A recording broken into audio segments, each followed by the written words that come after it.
Hi అండి, welcome to my channel. ఈరోజైతే ఒక యూజ్ఫుల్ వీడియోతో మేము ముందుకు వచ్చాను. అదేంటంటే మన కార్తీక అమావాస్య మరుసటి రోజు పోలి పాడ్యమి పూజనైతే చేసుకుంటాం కదా.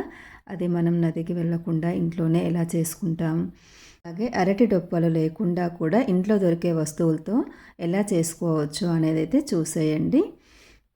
పాడ్యమి రోజు తెల్లవారుజామున తులసి కోట ముందు కానీ లేదా నక్షత్రాలు కనపడే చోట కానీ ఒక శుభ్రమైన చోట చక్కగా పసుపుతో అలికి అష్టదళ పాద పద్మము ముగ్గు వేసి పసుపు కుంకుమలతో అలంకరించుకోవాలన్నమాట. తర్వాత ఇలా ఒక బేషన్ తీసుకొని వాటిలో నీటిని పోసి ఆ నీటిని మనం గంగా నదిగా భావిస్తాము. దాంట్లో కొంచెం కుంకుమ పసుపు బొట్లు పెట్టాలి. తర్వాత నీటిలో పసుపు కుంకుమ గంధము అక్షింతలు పువ్వులు వేసి నమస్కరించుకోవాలన్నమాట. అయితే మనకు అరటి డొప్పలు తొందరగా దొరకవు కదండి, అందరికీ దొరకడం సాధ్యం కాదు కదా. సో అందుకనే అరటి డొప్పలు లేకపోతే మన ఇంట్లో ఉంటుంది కదా కొబ్బరి చిప్పలను ఇలా నీట్గా క్లీన్ చేసుకోవాలి. ఇలా చేసుకొని వాటికి కుంకుమ పసుపు ఇలా పెట్టుకోవాలన్నమాట. పెట్టుకొని అందులో మనం దీపాలను వెలిగించుకోవచ్చు. అందులో దీపాలు నీటిలో వదిలేసినా కూడా అదేం మునగదనమాట.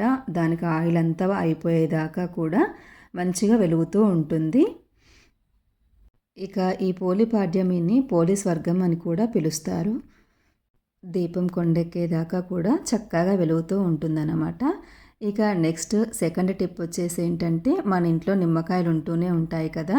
ఆ నిమ్మకాయల్ని ఇలా మధ్యలో కోసి మొత్తం జ్యూస్ పిండేసిన తర్వాత ఇలా ఉంటుంది. వాటికి కూడా మనం కుంకుమ పసుపు అలంకరించుకొని ఆ బొట్లు ఇంకా పెట్టిన తర్వాత రెండు మన ఒత్తులను వేసి వెలిగించుకోవచ్చు. ఇవి కూడా అస్సలు మునగవండి, మీకు చూపిస్తాను నేను. చూస్తున్నారు కదా, అందులో ఇలా మనం ఒత్తులను వేసుకొని దీపాలు వెలిగిస్తే అవి కూడా అస్సలు మునగవండి. దీపం కొండెక్కేదాకా చక్కగా వెలుగుతూనే ఉంటాయి. ఇక థర్డ్ టిప్ వచ్చేసి అయితే డిస్పోజల్ బౌల్స్ అన్నమాట. ఇవి మనకు మార్కెట్లో దొరుకుతాయి, ఎప్పుడు ఇంట్లో ఉంటూనే ఉంటాయి మ్యాక్సిమం. వీటిలలో కూడా కుంకుమ పసుపు రాసి మంచి చక్కగా వెలిగించుకోవచ్చండి. ఇవి ఇంట్లో అయితే ఓకే, కానీ మనం నదిలో అలా వదిలించకపోవడమే మంచిదండి.